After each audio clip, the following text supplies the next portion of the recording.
Cek, ada suaranya?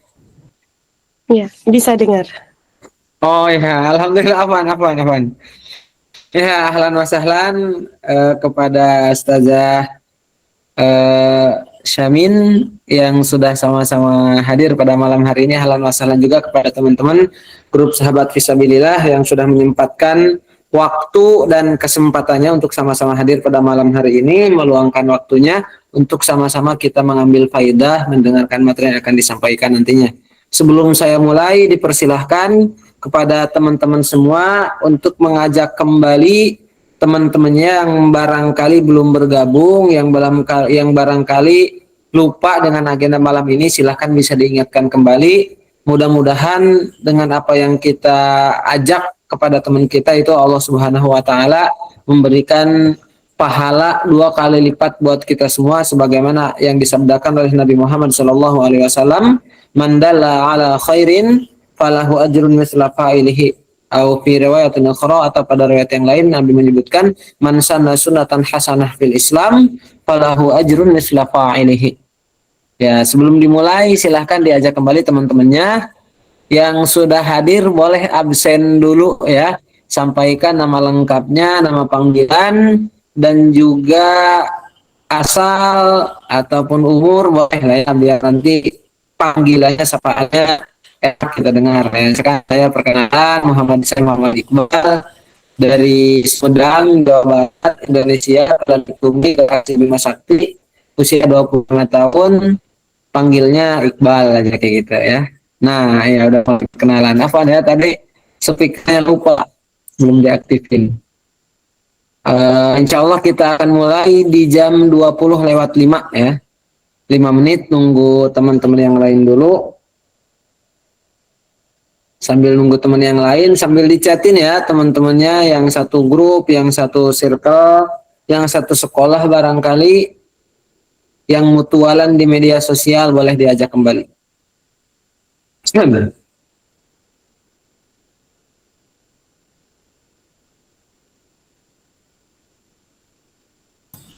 sebelumnya kita sapa-sapa dulu ya pemateri kita pada malam hari ini. Ahlan wa sahlan Ustazah Samim. Ahlan bik. Assalamualaikum warahmatullahi wabarakatuh. Waalaikumsalam warahmatullahi. Gimana kabarnya Ustazah? Saya alhamdulillah kurang sihat tapi udah mendingan. Oh, Barusan alhamdulillah. pulang dari umroh. Jadi Masya ya, Allah. Luar biasa. Mudah-mudahan umrahnya kan jadi umrah yang mabrurah. amin amin Ya Allah insyaallah. Subhanahu wa ta'ala. Memang lagi musim ini, lagi musim demam. Saya juga baru sembuh minggu kemarin. Oh iya. Kalau di Makkah kan panas. Tapi kalau di Madinah itu udah dingin banget. Waduh, Mekah sama Madinah udah beda iklim itu ya. Iya, jadi kayaknya angin di Madinah itu semuanya jatuh sakit itu. Ya. Biasa. Udah jam 20:05 ya. Kita mulai.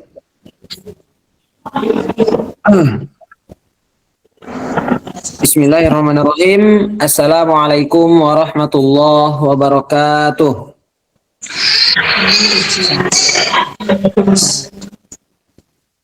Alhamdulillahilladzi bi ni'matihi tatimmus shalihah. Asyhadu an la ilaha illallah wahdahu la syarikalah wa asyhadu anna Muhammadan abduhu wa rasuluhu la nabiyya wa la rasula ba'dah, amma ba'd. Faqala Allah Ta'ala fil Qur'anil Karim, a'udzu billahi minasyaitonir rajim. Bismillahirrahmanirrahim. Ya ayyuhalladzina amanu idza qila lakum tafassahu fil majalisi fafsahu yafsahillahu lakum wa idza qila anshuzu fanshuzu yarfa'illahu alladhina amanu minkum walladzina utul ilma darajat wallahu bima ta'maluna khabir. Wa qala Nabi sallallahu alaihi wasallam ittaqillaha haitsu ma kunta wa atbi'i sayyi'atal hasanata tamhuha wa khaliqin nas bi khuluqin hasanin. Shadaqallahul azim wa sadaqa rasuluhu nabiyul karim wa nahnu ala dzalika minasyahidin wa syakirin. Alhamdulillahirabbil alamin. Teman-teman semua yang sama-sama kita hormati, Ustazah Sanim Sultanah Abdul Ghafur yang menjadi pemateri pada malam hari ini. dan juga ada Ananda Azka Al-Fajri Multi yang akan bertugas sebagai qori atau pembaca Al-Quran, dan juga teman-teman semua, para admin, para pengurus grup Sahabat Fisabilillah yang memang tidak bisa saya sebutkan satu persatu, tapi tidak mengurangi rasa ta'zim dan rasa hormat saya kepada para admin semua, serta seluruh peserta, seluruh member grup Sahabat Fisabilillah yang sama-sama hadir, yang mudah-mudahan kita semua mendapatkan rahmat Allah Subhanahu wa taala, dan apa-apa yang kita lakukan pada malam hari ini kita niatkan untuk menuntut ilmu, kita niatkan untuk melaksanakan kewajiban kita selaku umat Islam. Karena kata Nabi, thalabul ilmi fardhatun ala kulli muslimin wa muslimah. Menuntut ilmu itu merupakan kewajiban bagi seluruh umat muslim dan muslimah. Oleh karena itu kita niatkan melaksanakan kewajiban kita, dan kita niatkan menuntut ilmu, menambah-nambah kebaikan, sehingga apa-apa yang kita lakukan pada malam hari ini mudah-mudahan dicatatkan sebagai amalan kebaikan di sisi Allah Subhanahu wa taala, dan amalannya diterima, dan itu menjadikan wasilah dimasukkannya kita ke dalam surganya Allah Subhanahu wa taala. Sehingga kita tidak hanya berkumpul di sini, tidak hanya bertatap muka secara virtual, tapi mudah-mudahan Allah pertemukan kita kembali nanti di jannahnya. Amin ya Allah ya rabbal alamin. Yang pertama-tama marilah kita panjatkan puji dan syukur kehadirat Allah Subhanahu wa taala yang telah memberikan kesempatan kita pada malam hari ini, nikmat yang begitu besar yang telah Allah anugerahkan kepada kita, nikmat sehat, nikmat iman, nikmat Islam, yang mana dengan nikmat tersebut kita bisa hadir pada agenda malam hari ini. Dan juga yang kedua, salawat beserta salam semoga tetap tercurah limpahkan kepada suri tauladan kita semua, yakni Habibana wa Nabiyana Muhammad Sallallahu Alaihi Wasallam, kepada keluarganya, sahabatnya, tabiin, tabiinnya, dan juga kepada kita semua selaku umatnya. Mudah-mudahan kita mendapatkan syafaatul uzma dari Nabi Muhammad Sallallahu Alaihi Wasallam di yaumil qiyamah. Amin ya Allah ya rabbal alamin.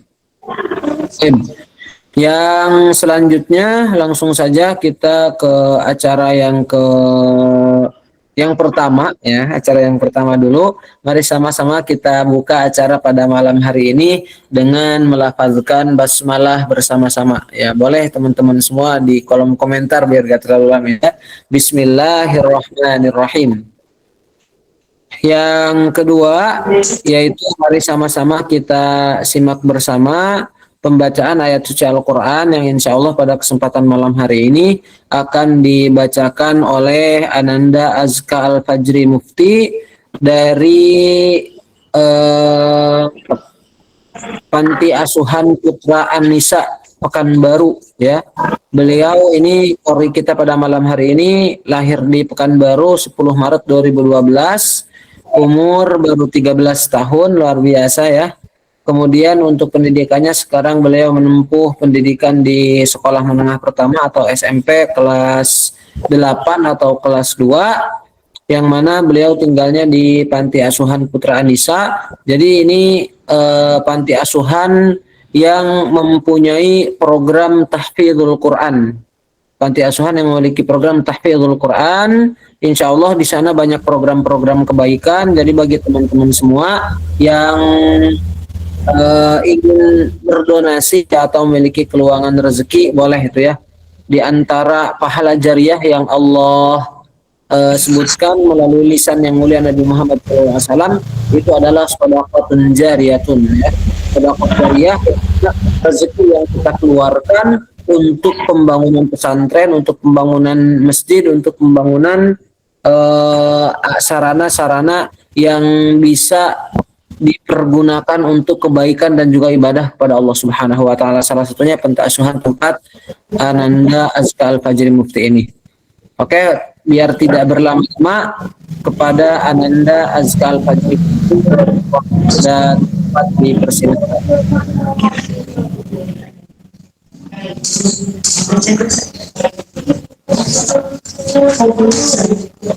Assalamualaikum warahmatullahi wabarakatuh. Waalaikumsalam warahmatullahi wabarakatuh. A'udzu billahi minasy syaithanir rajim.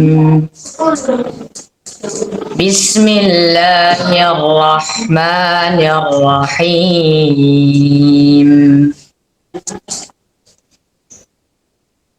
Wa idh qala lil malaikati inni ja'ilun fil ardi khalifah. Qalu ataj'alu fiha man yufsidu fiha wa yasfikud dima' wa nahnu nusabbihu bihamdika wa nuqaddisu lak. Qala inni a'lamu ma la ta'lamun. وعلم آدم الأسماء كلها ثم عرضهم على الملائكة فقال أنبئوني بأسماء هؤلاء إن كنتم صادقين. قالوا سبحانك لا علم لنا إلا ما علمتنا إنك أنت العليم الحكيم. قال يا آدم أنبئهم بأسمائهم. قال ألم أقل لكم إني أعلم غيب السماوات والأرض وأعلم ما تبدون وما كنتم تكتمون. وإذ قلنا للملائكة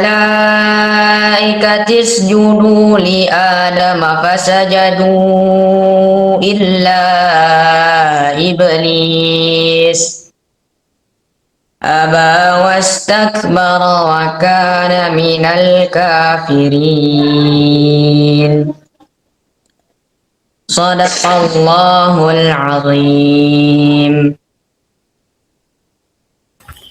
Sadaqallahul Azim.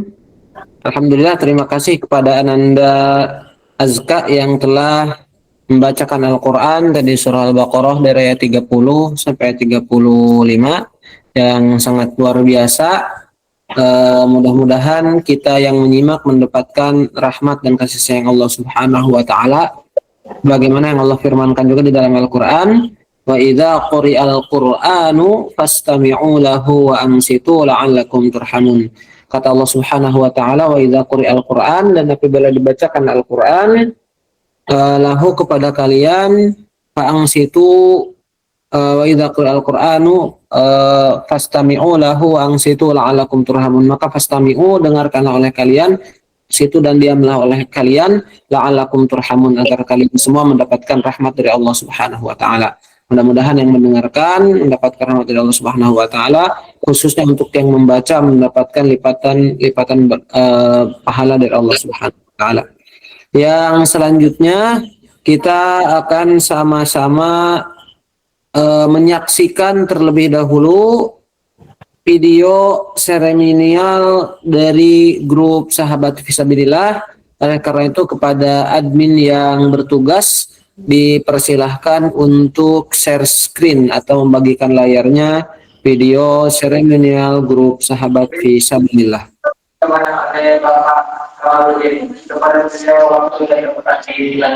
Oke, standby, kamera ready, sound ready, 3, 2, 1, action.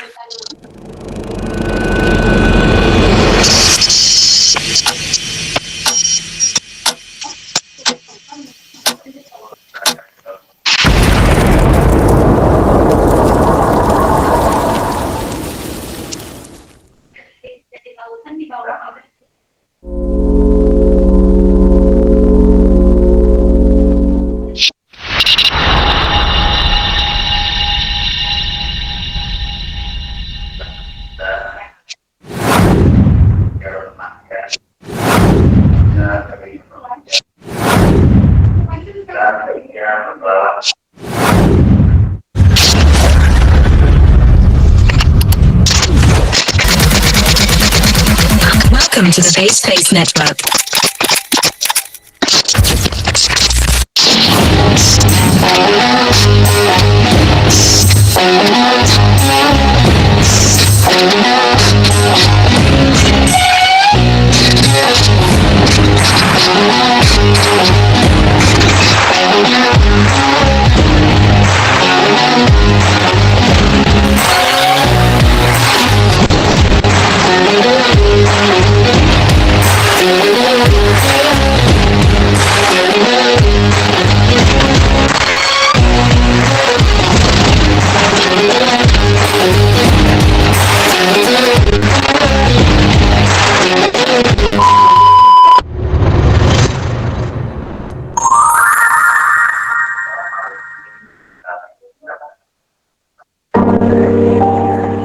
Assalamualaikum warahmatullahi wabarakatuh. Alhamdulillah, segala puji hanya milik Allah Subhanahu wa Ta'ala. Dengan rahmat dan kasih sayangnya, hari ini kita masih bisa bersama, dan komunitas Karamel Sahabat Fisabilillah akhirnya sampai di usia 5 tahun. Bukanlah waktu yang singkat. Di dalamnya ada begitu banyak yang mungkin tidak semua orang. Ada air mata yang sering jatuh, ada lelah yang pernah singgah, ada tawa, ada ragu yang sempat datang, bahkan ada detik-detik di mana kita merasa ingin menyerah, tapi justru dari semua itu kita belajar arti kebersamaan, ketulusan, dan kesungguhan. Bagi saya, perjalanan ini ibarat sebuah madrasah kehidupan. Kita bukan hanya belajar berbicara, tapi belajar mendengar. Bukan hanya belajar memberi, tapi juga belajar menerima. Kita belajar sabar, belajar memahami perbedaan, belajar menguatkan ketika yang lain lemah, dan yang paling penting, kita belajar bagaimana tetap istiqomah di jalan Allah meski banyak ujian yang menghadang. Saya sangat bangga dengan perjalanan ini. Bangga bukan karena kita hebat, tapi karena kita berusaha untuk tetap berjalan bersama dalam ikatan ukhuwah yang Allah satukan. Karena pada akhirnya yang membuat kita bertahan bukan sekedar program, bukan sekedar kegiatan, tapi rasa saling memiliki dan saling mendukung di jalan dakwah ini. Dan teruntuk Sobat Karamel Sahabat Fisabilillah, 5 tahun ini jangan pernah kita anggap puncak. Justru ini adalah awal dari perjalanan panjang yang masih menanti. Jangan pernah merasa cukup dengan apa yang telah dicapai. Mari kita jaga terus niat kita. Mari kita luruskan tujuan. Mari kita kuatkan kembali komitmen. Semoga komunitas Karamel Sahabat Fisabilillah ini terus menjadi wadah yang membawa banyak manfaat, menebarkan kebaikan, dan menjadi salah satu jalan menuju ridha Allah Subhanahu wa Ta'ala. Saya yakin selama kita ikhlas, selama kita bersama, selama kita menjadikan Allah sebagai tujuan, maka perjalanan ini akan selalu diberkahi, dan setiap langkah yang kita tapakkan, setiap usaha yang kita lakukan akan bernilai ibadah di sisinya. Mari kita jadikan 5 tahun ini sebagai bahan renungan betapa Allah telah menjaga, betapa Allah telah menuntun, betapa Allah begitu sayang pada kita semua. Semoga kedepannya Allah kuatkan lagi langkah-langkah kita, dan semoga kita tetap dipertemukan dalam kebaikan dan di surganya Allah Subhanahu wa Ta'ala. Mari kita syukuri hari ini hati yang lapang sambil menatap esok dengan semangat yang baru. Semoga setiap doa yang kita panjatkan, setiap kebaikan yang kita tanamkan dan setiap langkah yang kita tempuh selalu Allah ridhoi. Untuk semua sahabat Karamel yang telah membersamai, terima kasih atas cinta, doa, dan kebersamaannya yang telah menjadi bagian dari perjalanan ini.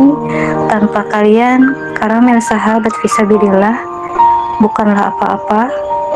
Kalianlah ruh dari komunitas ini dan kalianlah alasan mengapa langkah ini tetap ada hingga detik ini. Cukup sekian, semoga Allah senantiasa menjaga langkah kita. Assalamualaikum warahmatullahi wabarakatuh.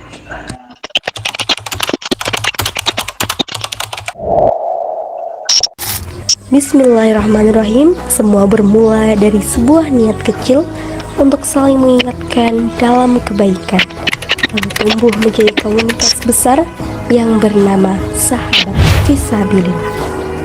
Pada tahun 2020, Sahabat Fisabilillah lahir. Dari sebuah lingkaran kecil, lahir cita-cita besar memantaskan diri untuk bersamanya. Dari waktu ke waktu, kegiatan semakin berkembang. Ada kajian harian, infak Jumat, one day one quotes, dan one day one ayat, nobar Islami, hingga santunan. Semua menjadi bukti nyata cinta kepada Allah dan sesama. Setiap langkah, setiap pertemuan meninggalkan jejak yang indah. Kebersamaan menjadi kekuatan dan ukhuwah menjadi pengikat hati. Hingga akhirnya tibalah milad kelima, sebuah perjalanan penuh doa, usaha, dan pengorbanan. Bukti bahwa niat yang tulus selalu Allah kuatkan. Semoga sahabat fisabilillah terus istiqomah menjadi cahaya bagi umat dan menebar manfaat hingga akhir hayat. Ya Habibi ya Muhammad.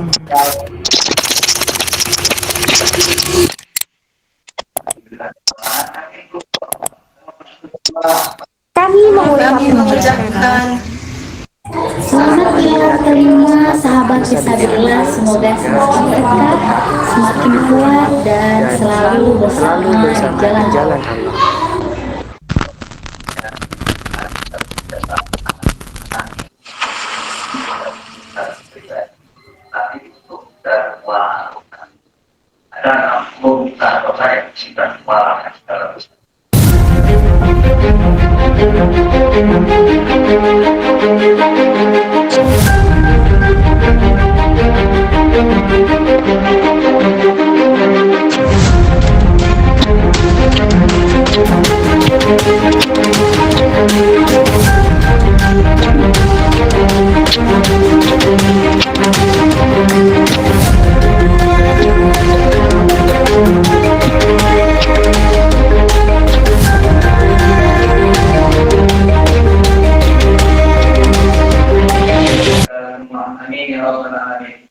Kemudian acara selanjutnya seperti biasa Alhamdulillah, terima kasih kepada admin yang bertugas telah menampilkan video seremonial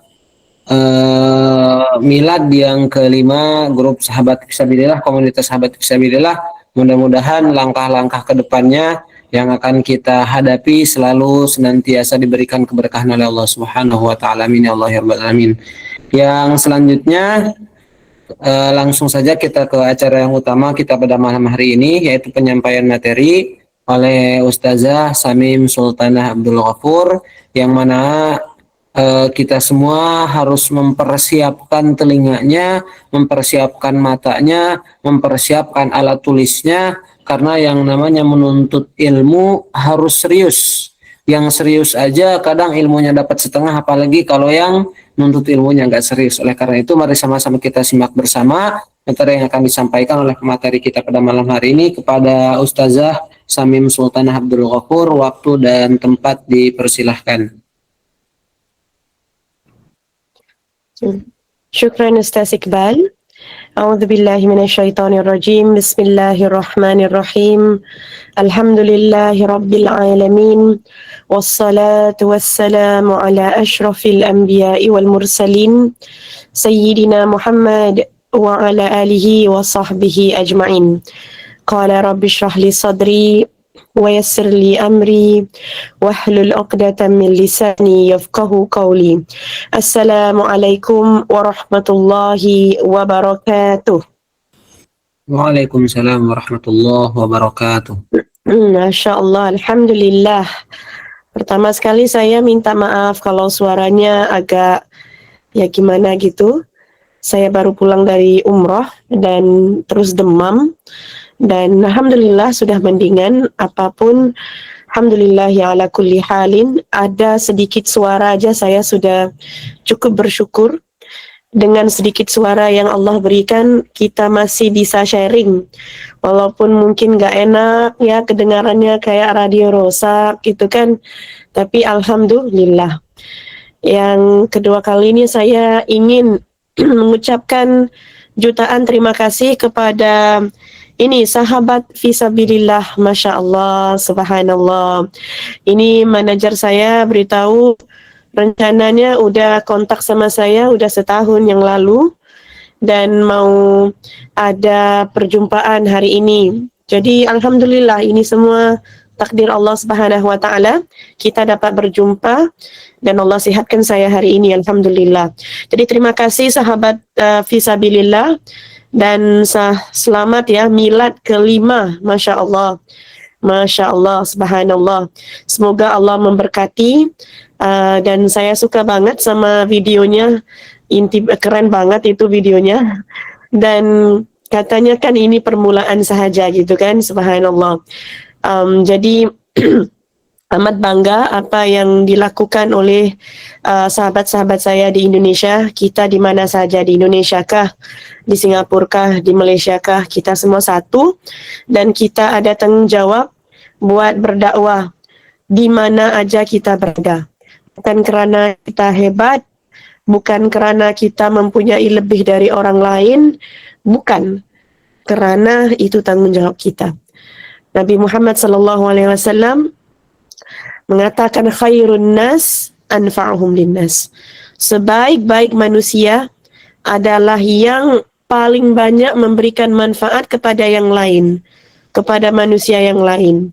Kita itu ustadz atau ustazah, dai, daiyah, ibu, bapak, anak, nggak kira siapa kita semuanya ada tanggung jawab untuk memberikan manfaat kepada orang-orang sekeliling kita di mana saja kita berada. Jadi tadi pun ada Akhi Azka, Subhanallah, Ananda Azka, suaranya merdu banget, Masya Allah, umurnya sama dengan anak kedua saya. Anak cowok saya 13 tahun juga, Subhanallah. Jadi saya pun di sini kalau ada event-event apa-apa, ya udah kamu korek saja gitu kan. Anak-anak ini kalau kita berikan mereka peluang, maka insya Allah mereka itu senang untuk masuk dengan tidak rasa pelik lagi untuk masuk untuk berdakwah. Jadi Masya Allah anak-anak Azka, semoga Allah merahmati dan menjadi membesar menjadi hafiz Quran insyaAllah yang dirahmati Allah Subhanahu wa taala. Dan alhamdulillah Ustaz Iqbal, saya minta izin sebagai pembimbing, tadi saya lihat saya minta izin hari ini kepada asatiza di sini. Saya di sini hanya sharing-sharing sahaja. Sebelum saya mengingatikan orang lain, saya mengingatikan diri sendiri. Ya, saya ingatkan diri sendiri saya banyak sangat kesalahan dan sebelum saya siap-siap untuk majelis ini, udah saya siap-siapkan diri sendiri. Syamim, banyak lagi kamu mau belajar. Jadi salam kenal kepada semua, ada 129 orang di sini, semuanya dari Indonesia ya. Saya seorang dari Singapura ya, 130, siapa yang baru masuk itu? Oke, Alhamdulillah saya orang Singapura. Saya perkenalkan diri saya orang Singapura. Saya awalnya di Singapura bukan dari madrasah Islami. Saya dari madrasah sekolah English English school, government school, dan saya di sini nggak belajar bahasa Arab, nggak belajar Islam, cuma minimal aja sampailah umur saya 16 tahun, 17 tahun gitu.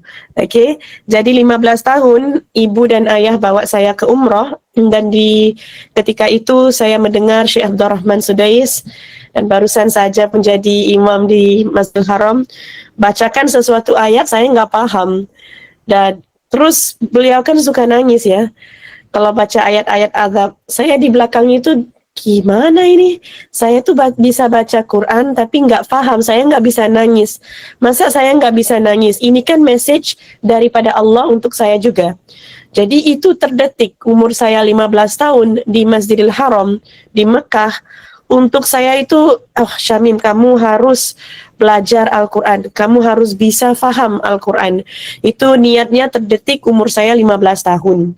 Tapi nggak paham apa-apa, nggak paham bahasa Arab, nggak paham, tahunya cuma bahasa, tahu baca Quran doang gitu.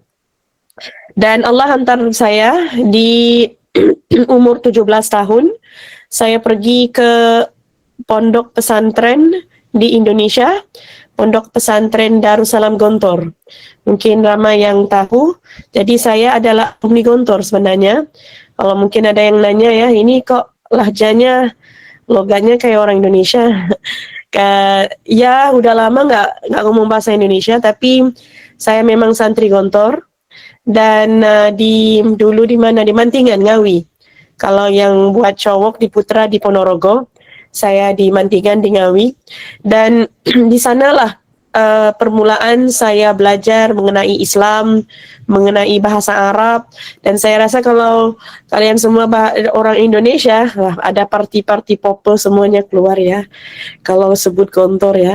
Saya tuh nggak tahu Gontor itu adalah pesantren yang bagus, saya nggak tahu. Saya masuk tuh saya mau belajar. Pas saya di sana, aduh, ini disiplinnya Masya Allah. Dan saya masuk di sana, aduh, ramai yang nggak betah sebenarnya, soalnya disiplinnya itu ketat banget, harus ngomongnya bahasa Arab, ngomongnya bahasa Inggris. Ya kalau bahasa Inggris saya suka, tapi kalau bahasa Arabnya itu. Jadi, tapi lama-kelamaan disitulah yang saya, di Indonesia lah, yang saya belajar tentang Islam. Dan the best time of my life is actually in Gontor, Masya Allah. Itu adalah waktu-waktu saya yang sangat-sangat memori yang indah. Jadi saya amat dekat, saya rasa amat dekat kalau saya jumpa dengan orang Indonesia ya. Saya rasa kayak ada chemistry ya, ada chemistry. Soalnya saya ada ramai kawan di Indonesia di Gontor, dan kan di sana ribuan ya, dan juga pernah ngabdi di sana sebagai ustazah. Jadi alhamdulillah dari sana baru saya ke Al-Azhar. Jadi saya adalah santri pertama dari Singapura yang di Gontor, santri putri yang pertama dari Singapura yang ke Gontor. Alhamdulillah betah, alhamdulillah sampai lulus ya. Alhamdulillah. Ada yang beritahu saya, Ustazah jangan cakap orang Singapura, kadang orang Indonesia aja masuk pesantren susah kita mau betah. Jadi saya pun, gimana Ustazah bisa betah?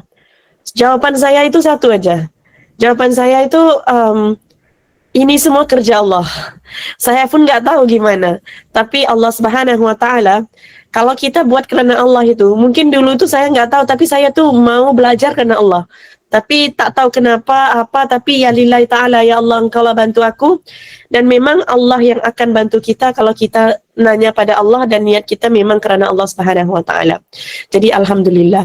Jadi di sini selalu kalau saya ada kesempatan di Singapura juga, kalau ada komunitas-komunitas Indonesia di Singapura, saya itu bahagia sekali gitu kalau ada kesempatan untuk buat sharing.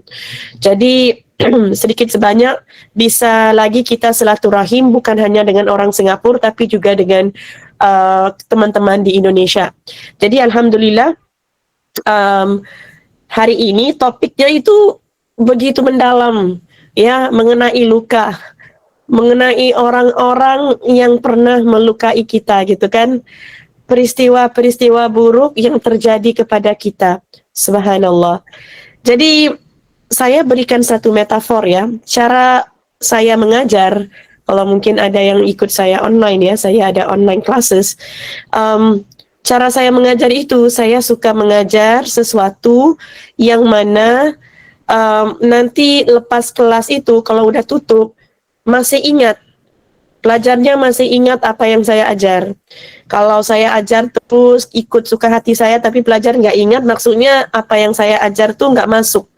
Jadi saya mau selalunya saya akan berikan satu metafor, satu analogi, satu gambaran supaya semuanya ingat. Dan akan ini adalah buat teman-teman juga membuat refleksi sendiri gitu. Saya berikan satu refleksi. Apalagi kita pun mau ke penghujung tahun ya, 2025. Saya berikan satu metafor. Kita ini semua sebenarnya adalah supir. Supir ya, saik. Maksudnya supir itu pemandu kan, kalau bahasa Malaysia atau bahasa Melayu Singapura, pemandu. Tapi kalau di Indonesia kan supir. Kita ini supir apa? Supir bis. Kita semuanya ada bis masing-masing. Subhanallah, kita semua ada bis masing-masing. Dan ini teori yang saya mau kongsikan, namanya adalah passenger theory. Passenger itu maksudnya penumpang, dan teori penumpang. Apa maksudnya teori penumpang ini? Teori penumpang ini adalah bis kita ini akan sentiasa dinaiki oleh penumpang. Baik kita mau penumpang itu masuk ataupun tidak, tapi pasti akan ada penumpang. Nggak ada orang yang bisnya tuh nggak ada penumpang, nggak ada. Melainkan dia itu hidup di gua, ya nggak berkomunikasi, nggak ada suami istri, nggak ada teman, ya dia bisnya kosong terus lah. Tapi rugi kan? Kalau orang bisnya itu kosong terus, ya agak rugi orang itu. Jadi bis kita ini semuanya ada penumpang. Dan kehidupan kita ini seperti kalau di bahasa Indonesia apa ya, kita panggil bus stop kalau di Singapura. Stesen bus gitulah, kalau bus interchange kan stesen. Jadi ada, kita kan berhenti di sini. Lalu lepas tu berhenti lagi, ada bus stop di dalam kehidupan kita. Nah, kadang dalam bus stop itu ada yang akan keluar dari bis kita, ada yang akan naik ke dalam bis kita. Sebagai seorang yang beriman, antara rukun iman kita adalah kita beriman dengan qada dan qadar. Bila kita beriman dengan qada dan qadar, dia membantu sebenarnya kalau kita benar-benar kukuhkan keimanan kita. Kita yakin. Kadang kan kita, aduh, kalau aku tahu ya, ini orang ini jelek banget, ini perangainya, orang ini telah mengecewakan aku. Kalau aku tahu, aku gak akan buka pintu aku. Gak akan izinkan dia masuk dalam bis aku. Itu kesalahan besar aku. Sepatutnya aku tidak buka pintu bis aku. Kita kan gitu kan? Kadang-kadang sepatutnya aku tidak nikah sama dia. Sepatutnya aku tidak bertemu dengan dia. Sepatutnya itu gitu. Kita tuh menyalahkan diri sendiri. Tapi kalau kita beriman sebagai orang beriman, dalam beriman dengan qada dan qadar Allah Subhanahu wa taala. Kita yakin, mungkin yang mute ya gitu. Kita yakin yang masuk, yang naik dalam bis kita itu, dia bisa naik hanya dengan izin Allah. Dan yang keluar dari bis kita itu, dia juga bisa keluar hanya dengan izin Allah. Itu yang pertama. Jangan pernah salahkan diri kita. Aku itu udah bawa masuk orang yang salah dalam kehidupan aku. Kalau aku tahu aku nggak akan jumpa dia, nggak akan nikah. Ini pernikahan ini adalah suatu kesilapan yang besar. Enggak. Itu memang Allah Subhanahu wa taala dah ditulis dalam kitab kita, kitab takdir kita, yang itu akan terjadi. Jadi siapa yang masuk ke dalam bis kita, walaupun orang ini sangat mengecewakan kita, Walaupun orang ini pernah melukakan kita. Walaupun orang ini dia itu membuat kita, kalau istilah Gen Z sekarang ya, trauma. Katanya trauma banget itu orang-orang di kayak gini. Kadang dengan ibu ayah pun dia kata trauma gitu kan. Walaupun orang itu meninggalkan kesan yang buruk dalam kehidupan kita, meninggalkan beban yang berat dalam kehidupan kita, itu adalah aturan Allah Subhanahu wa taala, dan memang Allah mahu dia hadir di dalam bis kita. Fahamlah yang itu. Kalau dalam bahasa Inggris kita gitu ya, if we cannot find peace in that, we cannot find peace in ourselves. Kalau kita tuh nggak bisa faham istilah qada dan qadar, kayak gini, oh ini semuanya memang Allah dah tentukan, memang Allah dah tentukan kejadian seperti ini, kita susah mau dapat ketenangan dalam diri kita. Oke, jadi itu yang pertama. Cari ketenangan. Orang yang memang masa lalu kita, orang yang memang sakiti kita, bukan kita tersalah pilih kawan, bukan kita tersalah nikah, bukan kita tersalah ada anak terlalu ramai, bukan kita tersalah pergi sekolah, bukan kita tersalah pilih jurusan, enggak. Itu kesalahan itu, it's there for a reason. Adanya kesalahan itu untuk mengajar kita sesuatu. Kalau nggak ada kesalahan itu, kita bakal nggak belajar apa-apa dalam kehidupan kita. Jadi yakin apa yang telah terjadi kepada kita itu qada dan qadar Allah. Yang kedua, siapa yang masuk, ada yang masuk yang duduk di dalam bis kita, nggak semua orang itu yang suka dengan kita. Nggak semua orang itu yang Allah hantar dalam kehidupan kita itu untuk membuat kita bahagia. Dari kecil kita baca buku storybook ya, and they live happily ever after, kan? Seolah-olah kehidupan itu akan hanya jadi bahagia kalau semuanya bagus, semua baik kepada kita, semuanya senyum, semuanya tolong, semuanya hatinya bersih. Ya hidup kita nggak kayak gitu. Kalau kita lihat junjungan besar kita Nabi Muhammad SAW, orang yang sempurna mungkin, Nabi Muhammad SAW, maksum, dijaga Allah Subhanahu wa taala, dicintai oleh semua orang. Pas mau diturunkan wahyu dan berdakwah kepada orang, malah dibenci oleh ramai penduduk Mekah yang awalnya cinta pada Nabi Sallallahu Alaihi Wasallam. Kenapa? Kalau Nabi Muhammad Sallallahu Alaihi Wasallam sendiri, manusia yang paling sempurna sendiri, pun ada orang yang membencinya, pun ada orang yang hasad dengannya, pun ada orang yang mengecewakannya, apalagi kita. Kita tak sehebat mana? Kita umat Nabi Muhammad sallallahu alaihi wasallam. Seperti Nabi Muhammad sallallahu alaihi wasallam, kita juga akan ada orang yang akan kecewakan kita. Kita juga akan ada orang yang melukakan kita. Dan kadang orang itu adalah orang yang paling dekat dengan kita. Karena itu bukan hanya Nabi Muhammad sallallahu alaihi wasallam, Allah Subhanahu wa taala memberikan kita cerita-cerita qasasun fil Quran, dalam Al-Quran, supaya kita bisa belajar daripada mereka. Qasasul anbiya, nabi-nabi yang Allah ceritakan dalam Al-Quran. Apa itu maksud qasas? Qasas itu adalah tapak kaki yang di atas pasir, itu namanya qasas. Kenapa ada tapak kaki? Supaya orang yang di belakang bisa lihat. Ini tapak kakinya begini, jadi kita ikut. Di mana apa yang dia pergi, mana yang dia pergi, kita ikut. Qasas. Jadi bila qasasul anbiya dinamakan begitu, maksud kita ikut contoh para anbiya. Mereka juga terluka dengan orang-orang yang paling rapat dengan mereka. Contoh, kayak saya beri contoh Nabi Yusuf alaihi salam.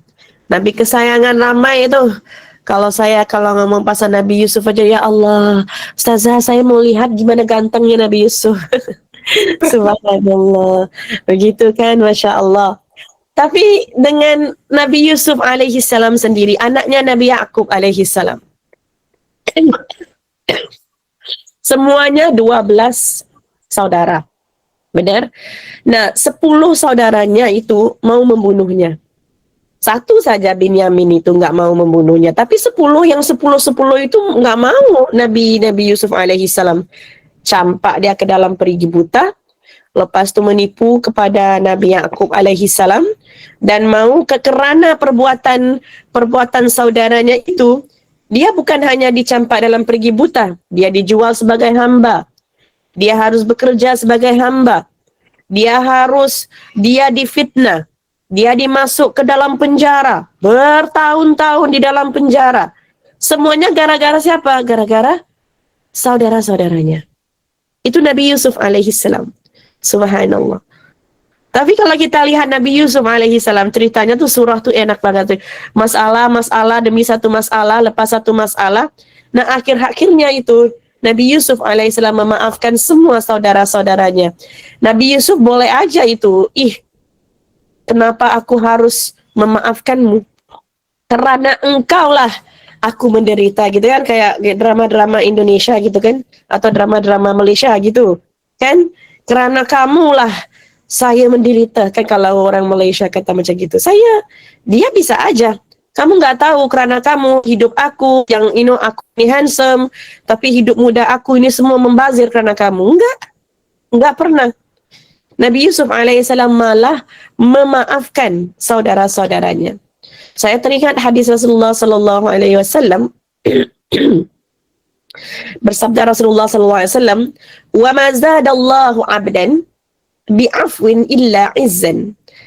Allah tidak menambah kepada seorang hamba yang memaafkan orang lain kecuali menambahkan untuknya kemuliaan. Subhanallah. Subhanallah. Jadi seperti Nabi Yusuf, kita itu memberi maaf kepada orang lain bukan untuk diri kita, tapi kalau kita memberikan kemaafan kepada orang lain, itu sebenarnya menambahkan kemuliaan kepada diri kita. Subhanallah. Dan Allah memberikan kemuliaan kepada Nabi Yusuf alaihissalam. Oke, jadi itu yang kedua. Oke, ingat, bukan semua orang yang hadir dalam hidup kita itu untuk membahagiakan kita. Ada yang akan kecewakan kita. Kita kena ready, ever ready. You need to be ready. Kalau kita tak ready, susah. Ada yang mau nikah ya, Ustazah doakan kita sentiasa bahagia. Saya kata, aduh, itu kalau nikah nggak sentiasa bahagia. Pasti ada pasang surutnya. Kalau kita, saya mau bahagia, saya lihat suami saya aja senyum. Itu gila namanya. Kan kalau kita lihat senyum terus, pasti ada pasang surutnya. Saya sendiri udah nikah berapa tahun ini? 16 tahun. Udah ada 4 cahaya mata, alhamdulillah. Jadi, itu ada pasang surutnya, tapi saya banyak belajar dari surutnya. Saya banyak belajar ketika kita tuh nggak punya uang, kita masih sebel sama satu sama lain. Itu yang pelajaran yang terindah dalam pernikahan. Oke? Jadi jangan anggap semuanya life is a bit of roses. No. Ini hidup tak indah semua, manusia tak indah semua, teman-teman tak indah semua. Tapi Ustazah, kita kan harus husnuzon, Ustazah. Ya, husnuzon. Tapi Islam tidak mengajar kita untuk tidak berhati-hati dalam memilih kawan. Islam tidak mengajar kita untuk sembrono gitu loh. Untuk siapa aja lah. Pilih siapa ya, saya husnuzon. Kamu mau tipu saya, silakan. Mau ambil duit saya, silakan. Saya nggak tahu kalau di Indonesia ya, kalau di Singapura ya banyak scam. Kan ada orang scam sana, saya rasa sama lah di sana juga kan. Jadi kita nih percaya banget. Kalau ibu saya itu kan, dia itu senang percaya orang. Sampai kan dia itu tertipu banyak kali. Saya kata, ya Allah, Mak, kenapa? Sebab dia itu terlalu percaya orang. Jadi, iya kita harus balance. Nggak semua orang yang akan baik, nggak semua orang yang ada akan bahagia untuk kita, nggak semua orang yang akan clap for us. Not everyone yang akan clap. Yang ada hasad, ada dengki, walaupun dia adalah orang yang terdekat kepada kita. Oke? Alright, itu yang kedua. Yang ketiga, kalau kamu adalah supir bus, kita adalah supir bus, kita itu bus kita. Jangan sekali-kali berikan steering wheel. Apa itu steering wheel? Tadi saya tengok steering wheel. Steering wheel apa dalam bahasa Indonesia?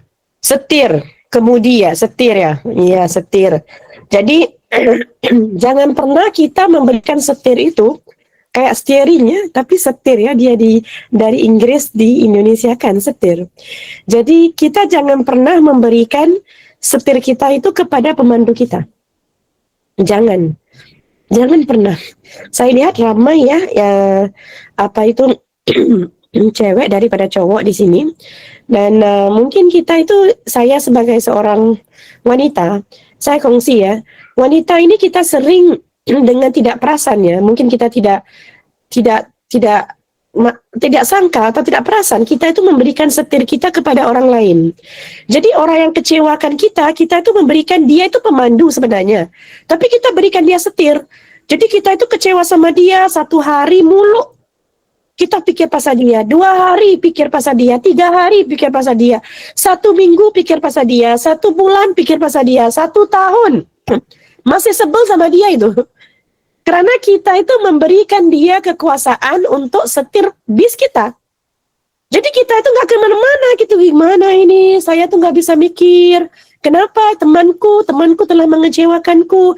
Aku tuh I cannot believe it. Saya tak percaya. Kan, macam mana itu? Karena kita memberikan dia power. Kita memberikan dia setir kita itu, kita memberikan kepada dia, dia memandu kita, emosi kita. Kita itu buang tenaga, buang masa, dan kehidupan kita itu, seharian kita itu buang berapa banyak hari mikirkan orang lain. Sepatutnya kita itu ambil balik, take over your steering wheel, ambil setir kembali emosi kita. Ya udah tapi dia kecewakan saya, Ustazah. Kalau dia kecewakan kita, maka kita harus mampu stop bisnya, buka pintunya, dan silakan dia harus keluar daripada bis kita. Paham? Kalau kita selagi mana kita tuh nggak mau, Ustazah, saya mau juga, itu teman saya, Ustazah, itu gini, Ustazah, itu kita tuh nggak buka, kita ada kontrol, kita bisa setir, kita bisa buka pintu bis kita, tapi kita nggak buka. Kita tunggu orang lain buka, tunggu Allah yang buka hati kita, tunggu Allah, tunggu gini, kita tunggu apa? Kita tunggu hidayah dari Allah, supaya kita bisa maafkan dia. Hidayah itu apabila kita tahu, itu yang benar tuh sebenarnya kita buka pintu kita, itu hidayah. Kita semuanya sebenarnya ada hidayah. Yang kita nggak ada itu taufik. Apa itu taufik? Taufik itu Allah memberikan kita kekuatan untuk melakukan apa yang huwa yahdi, apa yang dia tunjukkan hidayah tadi. Jadi kita semuanya sebenarnya udah ada hidayah. Tahu ya, saya tahu sebenarnya saya harus lepaskan dia. Tapi saya nggak bisa. Itu maksudnya kita ada hidayah, tapi nggak ada taufik. Jadi minta dengan Allah, ya Allah berikan aku taufik dan hidayah. Jangan berikan aku hidayah aja, berikan aku taufik supaya aku dapat lakukan yang terbaik untuk kehidupan aku, untuk bis aku. Bukalah pintunya.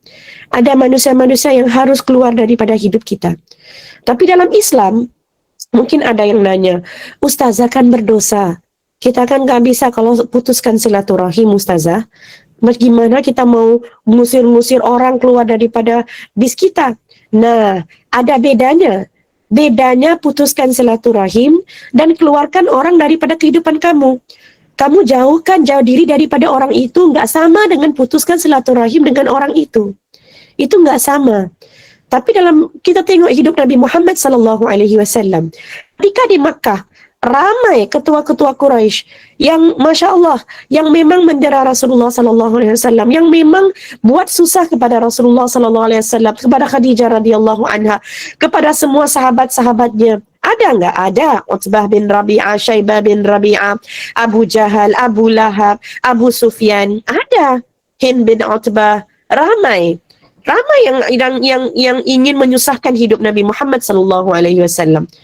Dan Allah Subhanahu wa taala mengajar mereka mau compromise dengan Rasulullah sallallahu alaihi wasallam. Tapi Allah mengajar Rasulullah sallallahu alaihi wasallam, ya wahai Nabi Muhammad, wahai Muhammad, kul, katakanlah, ya ayyuhal kafirun, wahai orang-orang kafir.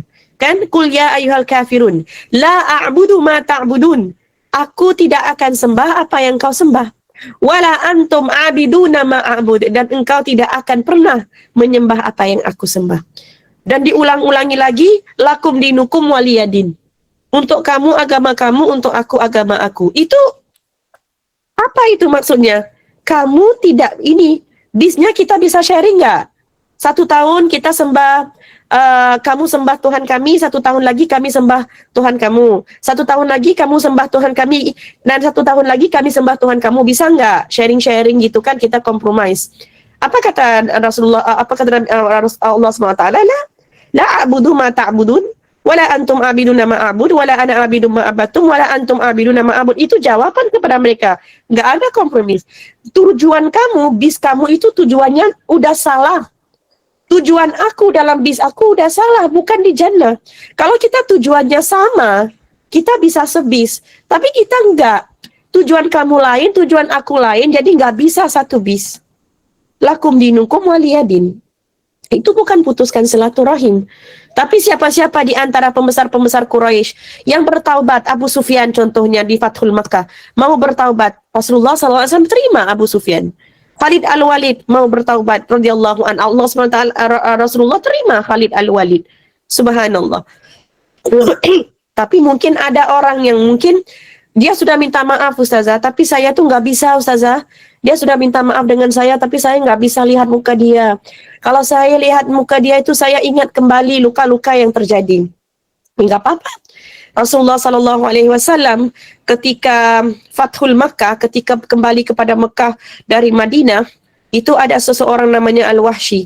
Al-Wahsy itu dalam peperangan Uhud, Hind bin Utbah, Abu Sufyan, istrinya Abu Sufyan yang menghantar dia ke peperangan Uhud hanya untuk membunuh Hamzah bin Abdul Muttalib. Dan Hamzah bin Abdul Muttalib radhiyallahu an adalah pakciknya, pamannya Rasulullah sallallahu alaihi wasallam. Tapi Rasulullah Al-Wahsy bila datang kepada Rasulullah sallallahu alaihi wasallam untuk minta maaf, Rasulullah sallallahu alaihi wasallam ampunkan dia. Tapi apa Rasulullah SAW katakan dengan dia?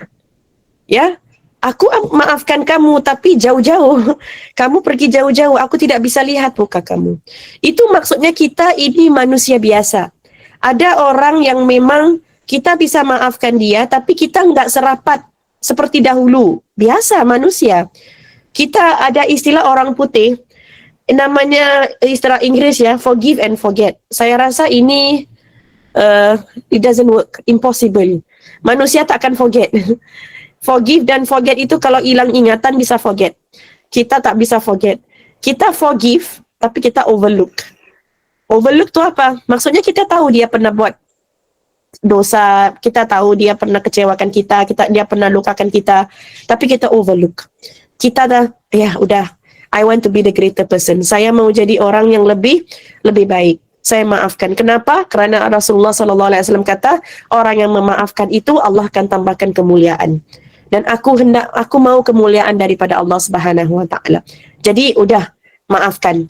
Sama juga dengan kisahnya, kalau ada yang tahu hadisul ifk, ketika Sayyidatina Aisyah radhiyallahu anha difitnah. Bila difitnah, kalau ringkaskan cerita, Abu Bakar radhiyallahu an, ayahnya kepada Sayyidatina Aisyah dapat tahu yang memfitnahkan, antara orang yang memfitnahkan adalah Mistah. Mistah itu adalah antara orang yang mana Sayyidina Abu Bakar yang kaya ini, Sayyidina Abu Bakar memberikan kayak mandi lah, duit tiap-tiap bulan itu memberikan duit, berikan apa gitu kan, perbelanjaan kepada Mistah. Orang yang dia bantu ini ternyata orang yang sama yang memfitnahkan anaknya. Jadi Sayyidina Abu Bakar marah. Ini kenapa ini? Aku udah tolong dia, udah bantu dia, malah dia memfitnahkan anak aku. Kan? Tapi turunlah surah, ayat Al-Quran. Allah Subhanahu wa taala turunkan dalam surah An-Nur ayat 22. Allah turunkan, Allah kata, engkau tidak mahukah Allah mengampunkan kamu? Subhanallah. Itu aja, ayatnya panjang, ada sebahagian ayatnya mau enggak Allah ampunkan kamu? Subhanallah. Ataupun tidak mahukah Allah yang ampunkan kamu? Subhanallah. Maksudnya kalau dia mengampunkan orang lain, Allah sendiri akan mengampunkan dia. Jadi kerana itu Abu Bakar, subhanallah, Abu Bakar radhiyallahu an, beliau terus ke Mistah dan kata, aku akan berikan kamu duit lebih banyak lagi daripada dahulu. Aku akan bantu kamu lebih banyak lagi. Memberikan kemaafan kepada Mistah. Kerana apa? Bukan kerana Mistah. Kalau kita lihat kesalahannya itu besar. Memang kalau kita nak maafkan orang lain, jangan lihat kepada kesalahannya. Lihat kepada siapa? Lihat kepada kita. Kita yang mahu memerlukan. Dalam surah Ali Imran pun Allah sebutkan begitu. Antara orang yang Allah akan memberikan keampunan dan Allah akan memberikan jannah, memberikan syurga Allah Subhanahu wa taala adalah orang-orang wal afina anin nas, orang-orang yang memaafkan. Orang-orang yang memaafkan manusia lain. Jadi kita itu fokusnya kepada diri kita. Aku maafkan engkau, aku maafkan kamu, bukan kerana kesilapanmu, tetapi kerana aku mau kemuliaan, aku mau pengampunan, aku mau syurga dari Allah Subhanahu wa taala. Maka kalau kita tahu itu, kita mudah, ya Allah, mampukan aku untuk buka apa? Pintu bis aku, supaya dia bisa keluar, gitu kan? Jadi kita bisa move on, subhanallah. Nah, juga ada manusia-manusia yang dia itu keluar daripada bis kita itu enggak nanya-nanya izin terus keluar gitu kan. Kita tuh gimana gitu kan. Ya, enggak apa-apa. Allow them. Biarkan mereka keluar. Tapi ustazah, saya itu udah cinta sama dia. Saya itu sudah berkorban untuk dia. Saya itu sudah gini untuk dia. Kenapa dia tipu saya, ustazah?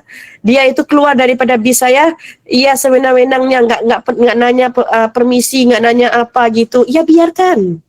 Biarkan. Kamu itu setir bis ya. Pernah, kalau saya nggak pernah setir bis sih, saya setir kereta dan mobil ya, saya setir mobil ya. Kita kalau setir mobil, kan ada satu cermin di atas itu kan, cermin kecil.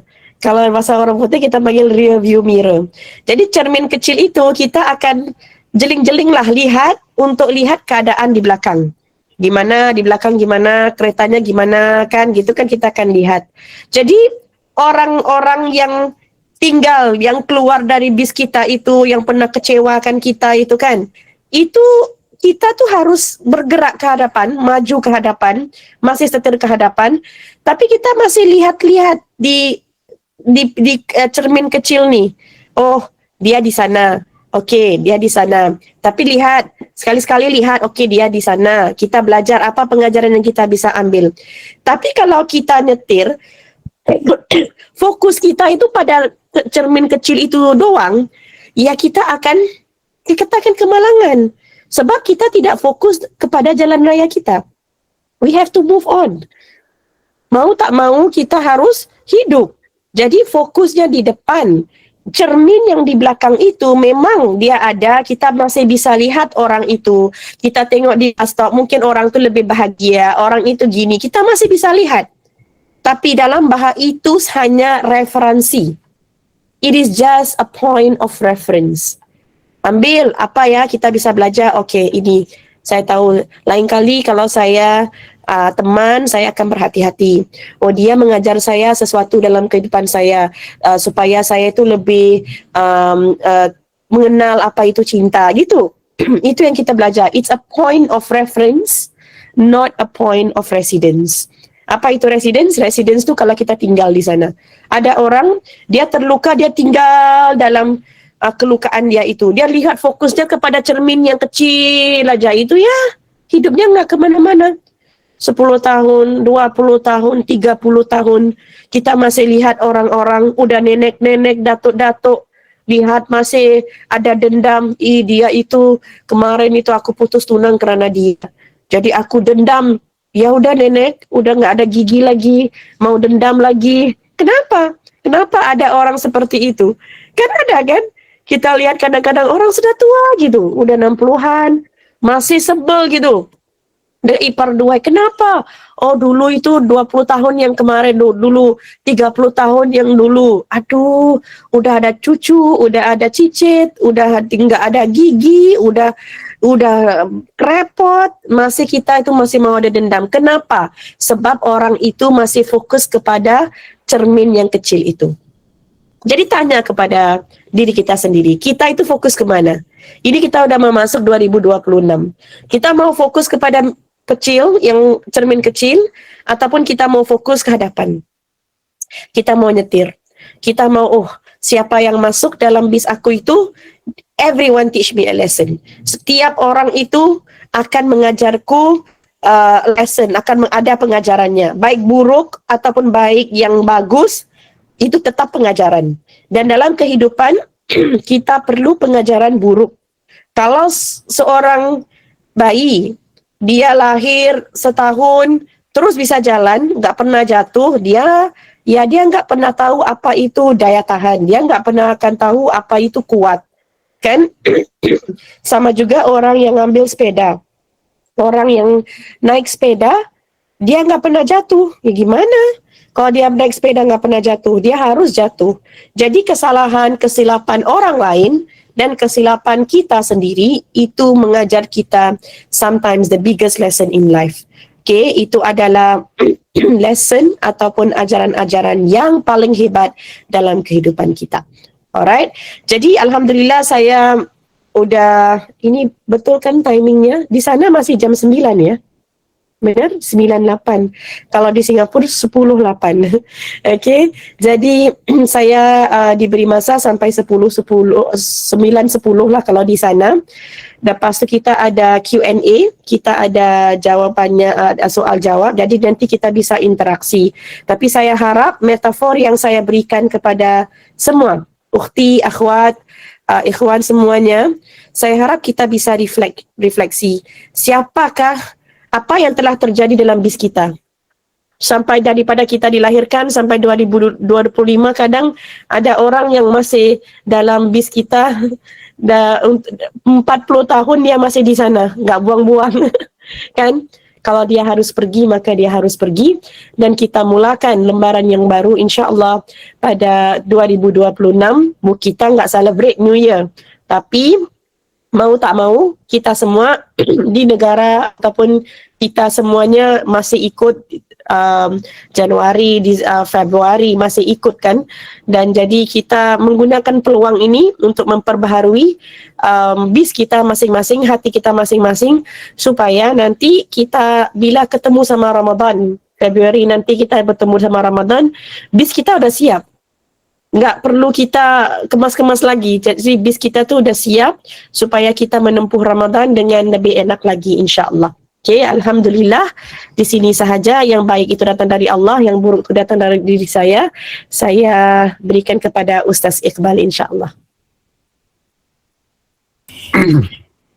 Ya, alhamdulillahirrahmanirrahim. Jazakillahu khair kepada Ustazah Samim Sultan yang telah menyampaikan materinya yang sangat luar biasa. Walaupun beliau dalam keadaan kurang sehat, sebagaimana yang kita dengar suaranya, kita sama-sama doakan mudah-mudahan beliau segera dipulihkan kembali oleh Allah Subhanahu wa taala sebagaimana hari-hari beliau diberikan kesehatan, ya kita juga. Kemudian yang selanjutnya, sebagaimana yang kita dengar tadi luar biasa sekali materinya, dimulai dari tentang analogi ataupun permisalan kehidupan kita. Ya, kita ini punya bisnya masing-masing, jadi kita yang mengatur kehidupan kita. Apa-apa yang bisa kita atur, yang enggak ya gak usah terlalu banyak dipikirkan. Jangan salah fokus juga ketika mengemudi, jangan sampai salah fokus kita terlalu menyoroti suatu hal yang sebenarnya udah gak perlu kita soroti, tapi fokus kita ke tujuan hidup kita. Rules hidupnya udah Allah sediakan tuh di dalam Al-Quran, tinggal kita mau datang, duduk, kaji dan pelajari. Kemudian yang selanjutnya memang dari judul yang kita judul yang kita laksanakan atau judul yang kita ajukan malam hari ini adalah tentang saat luka mengendap terlalu lama, akankah pintu maaf jadi jalan pulang? Itu kan luar biasa ya. Tadi di analogi yang kedua, Ustaz Samim juga menyampaikan tentang ceritanya Nabi Yusuf. ceritanya Nabi Yusuf itu memang sangat luar biasa. Itu full satu surat, isinya ibroh semua ya. Bahkan di dalam Al-Qur'annya pun disebutkan ahsanul qasas, kisah yang paling baik itu di dalam Quran surah Yusuf itu dimulai dari ayat yang keempatnya, dimulai dari Nabi Yusuf yang bermimpi 11 bintang itu bersujud kepada Nabi Yusuf, dan itu ternyata tafsiran mimpi dari beliau tuh berpuluh-puluh tahun setelahnya ternyata ya, yang mana ke-11 saudara yang lainnya Nabi Yusuf undang kembali ketika beliau sudah menjadi raja di Mesir. Itu ceritanya sangat luar biasa sekali, dan sebagaimana disampaikan tadi, Nabi Yusuf itu membuka pintu maaf sebesar-besarnya untuk 10 saudaranya, padahal 10 saudaranya di berpuluh-puluh tahun yang sebelumnya ingin mencoba membunuh beliau. Tapi percobaan membunuh itu Nabi Yusuf maafkan. Ya apalah kita gitu kan, yang mungkin hanya masalah sepele, hanya masalah omongan, hanya masalah interaksi. Janganlah kita menyimpan dendam terlalu lama. Nah itu dia di antara kesimpulan yang bisa saya ambil dari yang disampaikan. Yang selanjutnya dipersilahkan kepada para teman-teman semua ya, kita masuk sesi tanya jawab. Kalau yang ingin bertanya langsung raise hand, angkat tangan, kemudian boleh aktifkan mikrofon. Nanti saya akan pilih dari yang paling yang langsung ada ya. Kepada Ukhtuna Nadifah Amani, penanya pertama dipersilahkan boleh on mic dan disampaikan langsung kepada pemateri kita pada malam hari ini pertanyaannya. Baik, Assalamualaikum warahmatullahi wabarakatuh. Waalaikumsalam warahmatullahi wabarakatuh. Baik, Ustazah, saya nak tanya, apakah saya berdosa ketika saya membenci seseorang tu kerana dia tu selalu bully saya? Memang mereka tak bully secara fizikal, tapi secara lisan, dan itu pun sangat menyakiti saya kerana di position ni saya tak pernah kacau hidup dia, tapi dia selalu kacau hidup saya. Dan macam mana cara menghilangkan rasa benci tu? Masya Allah. Ukhti Nazifah ya, Masya Allah, Alhamdulillah. Saya rasa soalan itu soalan yang bagus sekali, Masya Allah. Dan macam bahasa Melayu tadi itu kan, Nazifah Amani ya, subhanallah. Tapi beginilah Nazifah, memang hidup kita ini ya, ada orang itu memang gak tahu, mungkin itu misi dia ya. Mau susahkan kita gitu kan, dan dia tuh suka bully, suka susahkan hidup, mencari peluang untuk apa sajalah supaya kita nih hidup bisa susah. Kita gak kacau mereka, kita gak ganggu mereka, kita itu buat hal kita, tapi dia itu sering ganggu kehidupan kita. Nah, Nazifah, saya juga ada orang seperti itu dalam kehidupan saya. Dan sekarang waktu saya saya ngomong ini pun ada orang yang mana memang dengan secara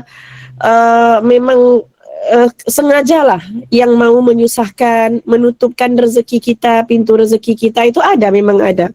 Jadi gimana Ustazah? Saya gini, bahasa orang putihnya gini, bahasa Inggrisnya, it's never about you, it's about them. Orang yang itu bukan masalah kamu, masalahnya adalah mereka. Saya dulu ya, saya tuh sering mikir kenapa ya orang bully, kenapa ya orang itu, kenapa ya mungkin aku, mungkin gini. Tapi lepas tu saya fikir kembali, oh, masalahnya sebenarnya bukan dalam diri saya, masalahnya sebenarnya dalam diri mereka. Orang yang bully itu, orang yang suka menyusahkan hidup kita, dia ini kadang-kadang ada bagasi-bagasi masalah dalam kehidupan mereka yang belum settle, yang belum diselesaikan. Jadi mereka sendiri itu dalam masalah. Jadi mereka itu dengan adanya masalah mereka suka menyakiti orang lain. Jadi kalau orang putih kita panggil dalam bahasa Inggris hurt people hurt. Orang yang terluka, dia akan melukakan. Hurt people hurt. Jadi apabila saya belajar dan saya mula tukar mindset. Kalau ada orang yang sedang menyusahkan diri saya, saya sebenarnya harus mendorong saya untuk lebih dekat kepada Allah Subhanahu wa taala. Saya beri contoh. Ada orang yang ingin menutup pintu rezeki saya. Contoh, kan? Nah, saya akan ingatkan diri saya, kan rasanya sebel gitu kan, gimana sih ini mau tutup pintu rezeki saya, tapi saya itu kembali kepada Allah, ya Allah engkau Ar-Razzaq, rezeki itu bukan di tangan dia, rezeki itu di tangan engkau ya Allah, maka engkaulah yang berikan aku ke rezeki. Kalau ada orang yang ingin menyusahkan hidup kita, pergi kepada Allah, ya Allah engkaulah yang memudahkan segala urusan, bukan orang lain. Engkau, ya, ada orang yang ingin melemahkan kita, ya Allah antal qawi, engkaulah yang maha kuat, maka berikanlah aku kekuatan, bukan kekuatan itu datang daripada dia. Jadi setiap kali ada yang ingin membuli atau membuat hidup kita itu susah, tidak ada siapapun yang bisa kuatkan kita kecuali Allah. Every time somebody pushes you, push yourself to Allah Subhanahu wa ta'ala. Kembali kepada Allah. Benar. Ini yang saya lakukan kepada diri saya sendiri. Sampaikan di waktu umrah itu, saya itu, ya Allah, engkaulah memberikan aku kemudahan. Dan saya itu angkat tangan doa, ya Allah, ada sesuatu kesusahan, ada manusia yang buat kesusahan dalam hidup aku, maka engkaulah yang mudahkan. Dan Allah itu hantar kemudahan satu, ya Allah, maha besar Allah. Pintu yang saya fikir satu pintu ini tutup, Allah bukakan pintu-pintu lain yang saya nggak tahu ada. Subhanallah. Min haitsu la yahtasib. Rizqun min haitsu la yahtasib. Jadi ini yang saya mungkin pesanan saya dalam surah At-Talaq pun kita belajarkan, wa may yattaqillaha yaj'al lahu makhraja. Siapa yang tawakal kepada Allah, kita usaha apa yang kita mampu, tapi kita tawakal kepada Allah. Wa may yatawakkal 'ala Allah yaj'al lahu, wa may yattaqillaha yaj'al lahu makhraja. Allah akan jadikan dia, buatkan dia jalan keluar. Jalan keluar tu bukan daripada kita, tapi Allah sendiri yang buatkan. Yaj'al lahu makhraja wa yarzuqhu min haitsu la yahtasib, dan akan memberikan kita rezeki daripada sumber-sumber yang kita tak sangka-sangka. Wa may yatawakkal 'ala Allah, siapa yang tawakal kepada Allah, fa huwa hasbuh, cukup Allah baginya. Jadi ini peringatan untuk saya dan untuk ukhti Nazifah. Kembalilah kepada Allah. Kenal Allah, kalau boleh belajar lagi Asmaul Husna. Belajar kembali, balik lagi Asmaul Husna, 99 nama Allah. Setiap nama itu kalau kita benar-benar belajar dan faham maknanya, maksudnya, dan kita benar-benar menghayati, itu akan memberikan kita kekuatan jiwa di dalam diri kita. Walaupun orang mau apa dengan kita, insya-Allah kita akan kuat dalaman. InsyaAllah. Ya, Ukhti Nazifah, mudah-mudahan Allah Subhanahu wa ta'ala memberikan kekuatan kepada antum insyaAllah. Amin.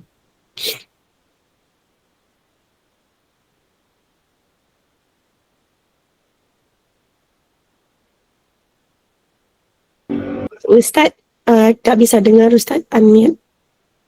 Okay. Unmute lagi. Terima kasih jazakillahu khair kepada Ustazah yang telah menjawab dengan begitu luar biasa. Mudah-mudahan bisa dipahami oleh Ukhtuna Nazifah Amani, sehingga ya permasalahannya nanti ke depannya bisa kita hadapi dengan lebih bijak. Yang selanjutnya untuk ya masih ada waktu buat pertanyaan kedua, kita maksimalkan aja 3 pertanyaan, kalian masih ada 2 kesempatan lagi.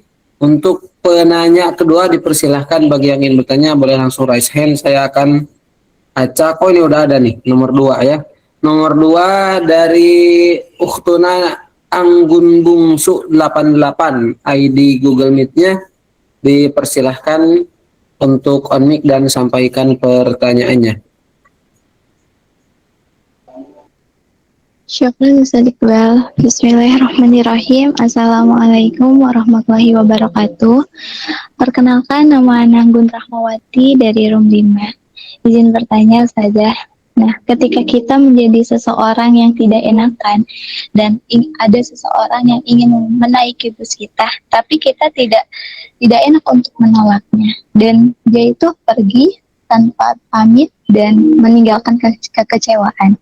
Nah, ketika kita sudah bilang untuk memaafkannya, tapi ketika kita melihat wajahnya dan mengingat namanya, kita teringat akan perbuatan dan perkataannya yang telah mengecewakan kita.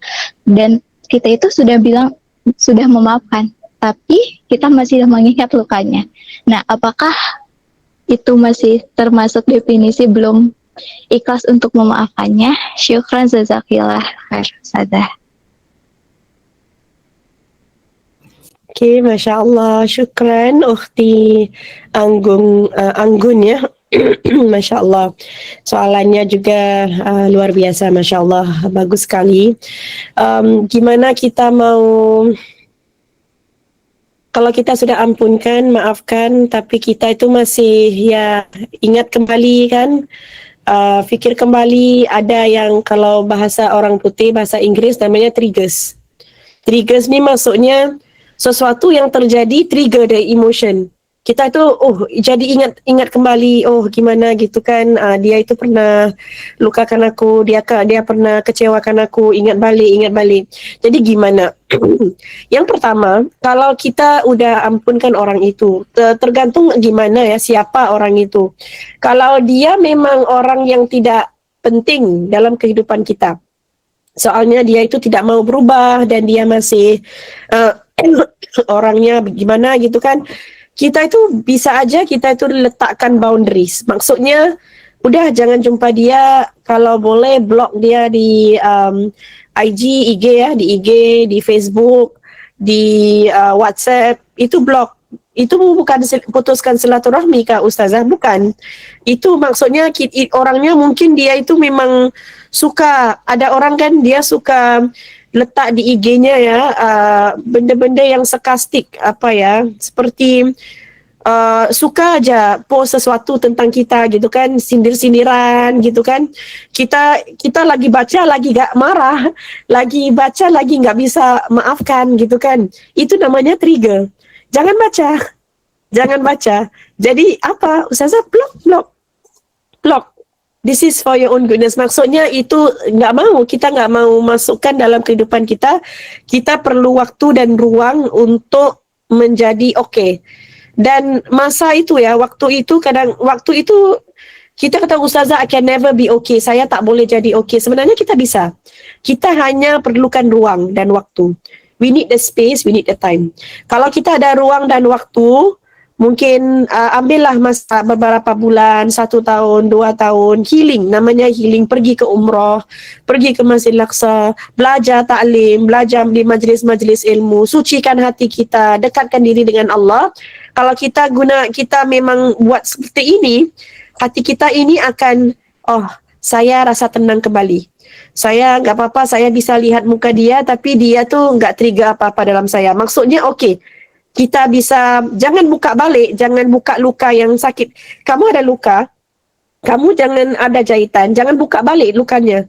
Kalau ada luka ya udah ada luka, tapi pasti ada parut.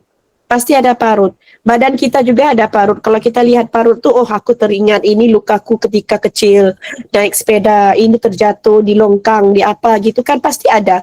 Tapi macam mana kita train, kita lihat sesuatu itu, kalau aku lihat ini, terus gimana ingat yang positif aja.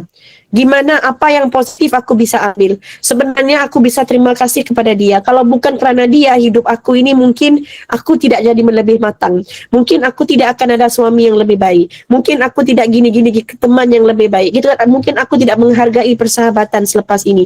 Jadi kita fikir yang positif. Tapi kita perlu ruang dan masa untuk capai kepada ruangan positif itu. Tidak bisa hari ini jadi besok positif, nggak bisa. Kadang orang tuh pikir, ya udah hari ini maaf, besok bisa jadi kawan baik. Malam ini jom kita makan mie ayam, makan bakso sama-sama, tapi dia sudah luka, kan tak boleh. Manusia perlukan ruang. Oke. Rasulullah SAW sendiri, apabila Khadijah radhiyallahu anha dan Abu Talib meninggal dunia, 1 tahun itu ulama memanggil Amul Huzn, tahun kesedihan. Nah, benda yang sedih itu 1 tahun, subhanallah, masih terngiang-ngiang apa kelukaannya walaupun di Madinah, subhanallah. Kita, apalagi kita kan, apa yang terjadi di Taif, Rasulullah SAW masih ceritakan waktu di Madinah. Apa yang jadi di Uhud masih diceritakan kepada Aisyah radhiyallahu anha, apalagi kita. Jadi kita perlukan ruang berikan kita ruang. Dan waktu pas udah ada ruang dan ada masanya, kita bisa kembali dan kita bisa lihat orang itu. Saya terus terang ya kadang-kadang ada memang dalam istilah mental illness sekarang ada tentang mental ya. Ada namanya abuse ataupun abuse maksudnya trauma ya. Trauma ni yang paling susah kalau kita nak lupakan, maaf kalau saya sebut, adalah traumanya seksual. Jadi kalau ada yang di abuse ataupun didera oleh ayahnya katakan dari kecil, itu kita tak mudah untuk kita bilang dia maafkan aja, itu kan ayah kamu, lihat ayah kamu tak apa, itu kan apapun itu kesilapan dia. Tak bisa, soalnya trauma itu benar-benar dalam. It's a very big trauma. Jadi berikan dia ruang, dan saya ada teman-teman dan saya ada kenalan-kenalan yang mana dia sudah besar, sudah dewasa, sudah bisa nikah, sudah bisa ada anak, dan sudah bisa menghadapi ayahnya yang melakukan sexual abuse kepada dirinya, tapi dia kata, aku ingin memaafkan. Aku udah mampu untuk memaafkan. Jadi mengambil masa, mengambil ruang, dan kita tidak sepatutnya memaksa orang lain. Setiap orang itu memerlukan ruang dan masa tersendiri. Okey, wallahu alam. Insyaallah ya. Terima kasih. Mudah-mudahan jawabannya sekali lagi bisa dipahami. Inti dari jawaban untuk Ukhtuna Anggun itu adalah ketika memang kita ada luka itu berikan ruang dan waktu ya. Kalau kata orang-orang mah luka itu sebenarnya, apalagi kalau luka batin kan, luka batin itu sebenarnya tidak akan pernah sembuh. Hanya saja kita sudah terbiasa dengan luka tersebut. Jadi kalau udah diberikan ruang dan waktu mah, karena dengan biasanya luka tersebut ujung-ujungnya ya di bawah santai lah bahasa kitanya kayak gitu. Jadi ujung-ujungnya bisa memaafkan juga. Kayak yang selanjutnya dipersilakan, tadi udah ada raise hand yang ketiga ya, dinaikin sama admin.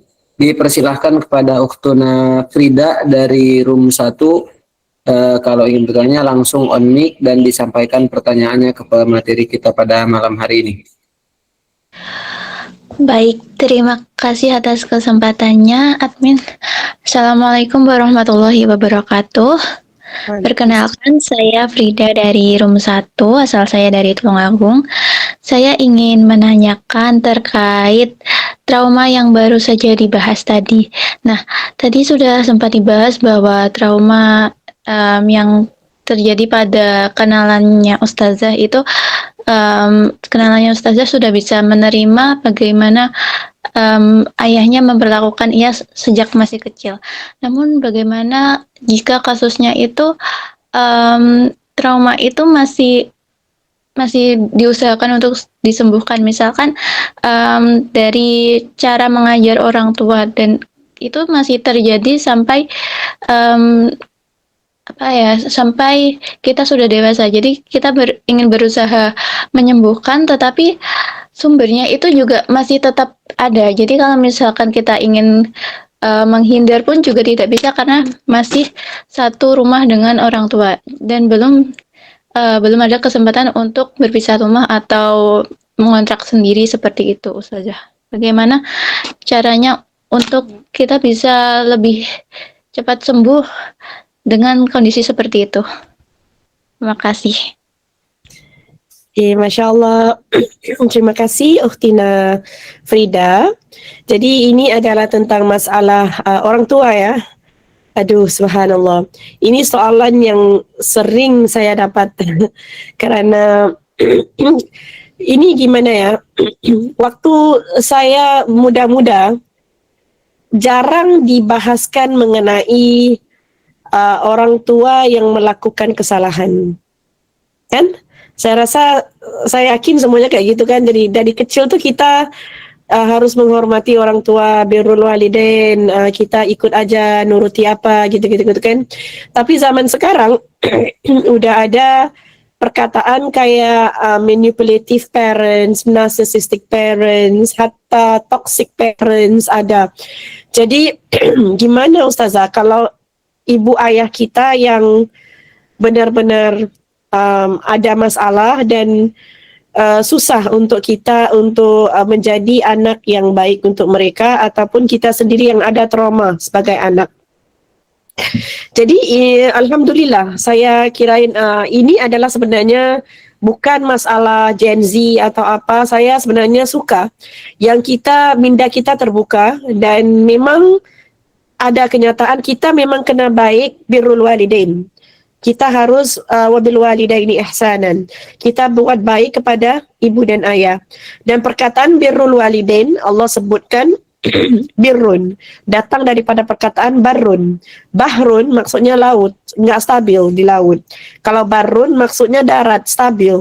Birrul walidain, birrun datang perkataan barrun maksudnya yang stabil, kebaikan yang stabil. Maksudnya apa? Kita harus buat baik kepada ibu ayah apapun keadaan itu. Kan?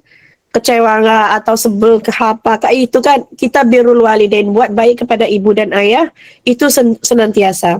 Tetapi ustazah, kalau mereka yang sering, contoh ya, saya ada pelajar di Singapura, dia sudah saya rasa umuran 40-an, tapi ibunya itu sampai sekarang suka menyalahkan dia, suka maki-maki, tahu maki-maki pakai perkataan yang enggak enak. Hidup aku tuh tak bagus kerana engkau, Jadi walaupun dia itu 40 tahun, umurnya itu udah dewasa, udah ada anak sendiri, sebab yang mengatakan yang jelek-jelek itu adalah ibunya, dia itu terluka. Dia itu terluka, tapi itu ibu dia. Nah, kalau kita belajar psikolog manusia ya, kita itu dari kecil, kalau kita sudah ada trauma ataupun ada kekosongan daripada ibu dan ayah, kekosongan itu akan hidup dengan kita sampai kita tua. Trauma itu akan hidup dalam diri kita sampai kita tua. Walaupun kita tuh udah 60 tahun, kan udah 50 tahun, tapi mungkin dari kecil tuh dicuekin oleh ibu atau ayah kita. Dari kecil tuh ada trauma, ibu dan ayah selalu memukul. Dari kecil tuh ibu ayah selalu memaki. Dari kecil tuh ibu ayah ada apa gitu, abuse atau dera kan. Itu akan hidup dalam kita sampai kita tua. Itu memang dari psikolog. Jadi nggak bisa, kadang-kadang kalau kita bernikah juga, bila dalam pernikahan kita bernikah, kenapa sih suami aku seperti ini? Nah, masalahnya kerana zaman kecilnya itu dia ada childhood trauma yang belum resolve, yang belum disettlekan. Okey, jadi kita menikah dengan orang yang ada childhood trauma, kita pun ada childhood trauma. Okey, jadi kalau ibu dan ayah, makanya kalau kita tengok tarbiyatul aulad, kalau kita belajar ya, kenapa membimbing anak-anak itu adalah satu subjek yang amat penting. Penting sekali, bukan sekadar ada anak, ya udah bangga-bangga dengan anak aku, ya biarin begitu saja, bukan. Kita sebagai ibu ayah ada tanggungjawab yang besar, dan kita harus bertanggung jawab dan akan disoalkan oleh Allah Subhanahu Wa Taala gimana kita membesarkan anak-anak kita dan membimbing dan memberikan dia tarbiyah. Jadi sekarang ibu ayah yang melakukan seperti itu kepada kita. Gimana ustazah? Saya mau birrul walidain, saya mau baik kepada ibu ayah. Itu ibu ayah saya, tapi saya masih serumah. Gimana? Nah, kalau saya bisa kongsi, masalah ini sebenarnya masalah yang ramai daripada kita alami. Ramai. Kamu tidak seseorangan. Di Singapura aja ramai sangat. Ada yang nangis hari-hari, gimana ustazah, ibu saya begini. Saya tidak menikah lagi. Saya belum menikah. Hari-hari ibu saya kata, kamu ini anaknya tak guna, tak bernikah. Saya tidak ada kerja, kamu ini anak tidak guna. Gimana? Nah, pada saya, untuk ibu dan ayah seperti ini, yang mana mereka itu sering membebankan ataupun memberikan kita benda-benda yang negatif, yaitu jangan berikan setir kepada mereka. Itu tetap bis kamu, bukan bis ibu ayah kita. Jadi ibu ayah dalam bis ustazah, bising ustazah, dalam bisnya. Ya kita kan bisa memilih, ya letakkanlah apa ayat Quran ke apa, dengar jadi nggak dengar apa gitu kan. You can still decide your boundaries. You can still put your boundaries. Kita masih bisa lagi fokus kepada perjalanan kita. Kita harus beritahu, itu ibu ayah aku. Dan Allah tidak pernah salah. Allah tidak pernah salah. Allah berikan aku ibu ayah seperti ini. Allah berikan aku keluar dari rahimnya ibu aku. Allah tidak pernah salah. Itu memang, karena kita kenapa ibu dan ayahku tak seperti ibu ayah orang lain ya? Kenapa ya? Ya karena Allah sudah memilihkan kita ibu ayah seperti itu. Dan apa yang Allah berikan kepada kita, itu memang terbaik. Dan saya dah lihat, subhanallah, yang mana anak-anak yang sukses, yang jiwanya kental, yang memang dia itu bisa menjadi orang ya, kita cakap menjadi orang, dia datang daripada ibu ayah yang mungkin tidak memberikan dia sepenuhnya. Mungkin ada yang memberikan dia sepenuhnya ya dia jadi sukses, tapi kadang-kadang kita lihat orang yang kuat, dia datang kerana ibu ayahnya seperti itu. Jadi kebaikan tu ada juga dengan kita. Create boundaries. Faham apa yang bisa masuk dalam telinga kanan dan harus keluar dalam telinga kiri. Apa yang harus, control your own thoughts, control your heart. Kita harus pegang setirnya, ini emosi aku. Jadi apa yang ibu ayah buat, yang bagus ambil, yang tidak bagus jangan ambil. Itu yang diajarkan dalam Al-Quran sebagaimana yang terjadi kepada Nabi Ibrahim alaihissalam. Ayahnya nggak mau dengar Nabi Ibrahim kan, ayahnya malah membuat patung-patung untuk sembahan kan. Tapi Nabi Ibrahim tetap baik, birrul walidain, tetap hormati, tetap aku akan mintakan maaf untukmu, tetapi yang salah tetap salah, yang benar tetap benar. Aku akan jalan keluar aku akan setir bis aku untuk menuju jalan yang benar. Dan akhirnya Nabi Ibrahim alaihissalam terpisah daripada ayahnya. Tapi bila dia terpisah, Allah gantikan dia dengan apa? Abul Anbiya, Masya Allah, lineage. Ratusan, ada berapa anbiya di bawahnya Nabi Ibrahim alaihissalam daripada Bani Israel. Subhanallah. Dan juga daripada Arab. Jadi kita lihat, memang bukan mudah. Kalau yang memang kita rasa trauma ataupun abuse dalam rumah tangga kita, kalau suami yang dera, silakan lapor polisi. Kalau isteri yang dera, silakan lapor polisi. Saya tidak akan beritahu, oh enggak apa-apalah suami kamu dera kamu, jadilah seperti Asia, sabarlah, kalau kamu mati siapa yang tanggung jawab? Islam tidak mengajar seperti itu. Oh, Ustazah, saya mau jadi seperti Asia. Ada wanita datang dekat saya, udah lebam-lebam ini. Ustazah, saya mau jadi Asia. Ustazah, nggak apa-apalah kalau suami saya pukul. Saya kata, Asia itu memilih untuk meninggalkan Fir'aun. Karena itu, Fir'aun itu mendera dia sampai mati. Asia itu adalah wanita yang courageous, yang berani. Dia memilih untuk mengikut Nabi Musa alaihissalam. Karena itu Fir'aun mendera dia. Jadi kita harus kuat mengambil jalan yang benar. Kalau itu pasangan kita, tapi kalau itu ibu ayah kita, maka kita harus ada boundary. Gimana ya ibu aku nih begini? Gimana caranya supaya aku tidak bisa ada firm? Kita bisa tegas tapi dengan cara yang sama, seperti Nabi Ibrahim alaihissalam dalam buat apa yang benar, tapi dalam masa yang sama kita tidak mencederakan emosi mereka, ataupun kita buat dengan benar-benar diplomatik lah, dengan cara yang paling baik. Dan kalau boleh baca surah Taha ayat 25, Rabbi shrah li sadri wa yassir li amri wahlul 'uqdatam min lisani yafqahu qawli. Ini adalah ayat-ayat kata-katanya Nabi Musa alaihissalam, doanya Nabi Musa alaihissalam, ya Allah aku enggak mampu, jadi engkau mampukan. Engkau yang memahamkan orang lain, engkau yang memudahkan urusanku ya Allah. Kita minta kepada Allah Subhanahu wa taala supaya Allah bisa, masalah tu kita enggak bisa berubah, tapi kita bisa merubah. Rabbi shrah li sadri kan, ya Allah, expand for me, lapangkanlah dadaku. Last kali saya kasih metafor, ada gelas air. Dalam gelas air tu ada cicak, tai cicak. Tahu tai cicak? Kan? Ada tai cicak. Mau nggak minum kalau ada tai cicak? Ya nggak mau lah Ustazah. Jorok lah, nggak mau. Iya, tapi kalau tai cicak itu ada di dalam lautan, lautan itu tetap bersih. Tetap bisa ambil wudhu kan kita dengan air lautan tu. Kenapa? Tainya sama, najisnya sama, tapi keluasan itu, lapangnya air ini sempit, tempatnya sempit.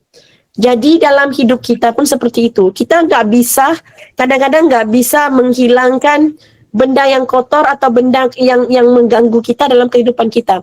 Tapi kita bisa minta Allah Subhanahu wa taala lapangkan dada kita supaya yang kecil itu, yang jorok kecil itu, yang jadi masalah kecil itu tidak menjadi masalah sebab Allah sudah melapangkan jiwa kita.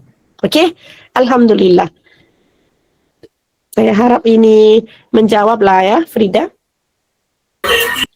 Nah, alhamdulillahirrahmanirrahim. Sekali lagi syukran wa jazakillahu khair pada ustazah yang telah menjawabnya dengan begitu luar biasa.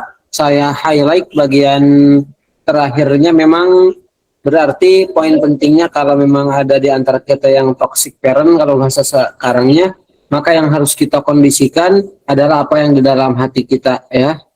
Kalau memang hati kita cuma seluas gelas mineral, ketika ada masalah sedikit pun, maka akan rusaklah air yang ada di dalam gelas tersebut. Tetapi kalau memang hati kita seluas samudra, bahkan untuk bangkai gajah terbesar pun rasanya tidak berpengaruh apa-apa. Nah, jadi itu dia kita poin pentingnya untuk permasalahan tadi, pertanyaan dari Ukhtuna Frida adalah meminta keluasan hati kepada Allah Subhanahu wa taala, dan percayalah takdir yang saat ini kita jalani itu insya Allah yang terbaik dari Allah Subhanahu wa taala. Oke, sekali lagi terima kasih kami ucapkan kepada Ustazah Syamin Sultanah Abdul Ghafur yang telah menyampaikan materi dan menjawab pertanyaannya dengan begitu luar biasa. Yang selanjutnya kita sudah berada di penghujung acara kita pada malam hari ini. Sebelum kita tutup, ini ada agenda dokumentasi dulu dari admin yang bertugas ya, dari tim operator. Dipersilahkan siapa operatornya ini yang memandu fotografer, Ana persilahkan buat on mic yang memandu fotografer. Dan kepada teman-teman semua yang hadir, ini tinggal 98 lagi dari 130 tadi yang hadir, dipersilahkan boleh on cam, dibuka kameranya, berposenya boleh bebas, yang penting sopan dan menutup aurat. Bagi admin yang bertugas sebagai operator boleh untuk dipandu fotonya, dipersilahkan oleh on mic juga adminnya.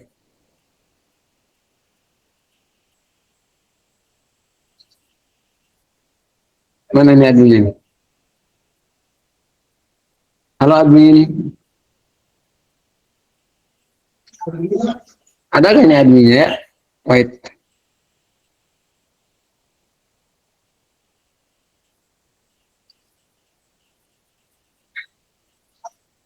Ntar ini admin fotografinya.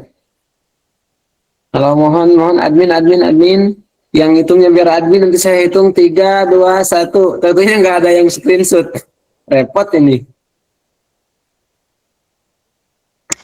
Baik Ustadz, dipersilakan. Untuk teman-teman silakan on cam dengan catatan menutup aurat.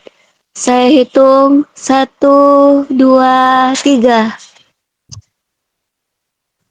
Sekali lagi 1, 2, 3. Terima kasih Ustazah. Benar. Terima kasih kembali juga kepada admin yang sudah menjadi operator pada malam hari ini. Sekali lagi sebagai penutup ya, mudah-mudahan apa yang kita lakukan pada malam hari ini ditulis sebagai amalan kebaikan di sisi Allah Subhanahu wa taala. Kami ucapkan terima kasih juga kepada pemateri kita pada malam hari ini. Ribuan terima kasih kepada Ustazah Syamin Sultan Abdul Ghafur yang telah menyempatkan waktunya walaupun dalam keadaan yang memang sebagaimana kita ketahui beliau lagi kurang fit. Kita doakan mudah-mudahan diberikan kesembuhan.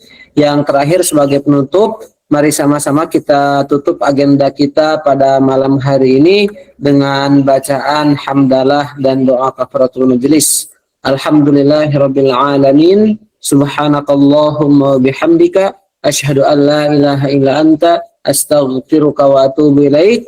Saya selaku moderator pada malam hari ini Muhammad Iqbal pamit undur diri. Kepada ustazah juga dipersilahkan kalau sudah ditutup boleh langsung meninggalkan room, dan kepada teman-teman juga boleh langsung meninggalkan room. Terima kasih. Itu saja yang bisa saya sampaikan. Kurang dan lebihnya mohon dimaafkan. Hadaniyallahu wa iyyakum. Assalamualaikum warahmatullahi wabarakatuh. Waalaikumsalam warahmatullahi wabarakatuh. Syukran semua. Insyaallah. Syukran Ustaz, jazakallah khair. Tafadhal kalau mau duluan. Masya Allah. Alhamdulillah.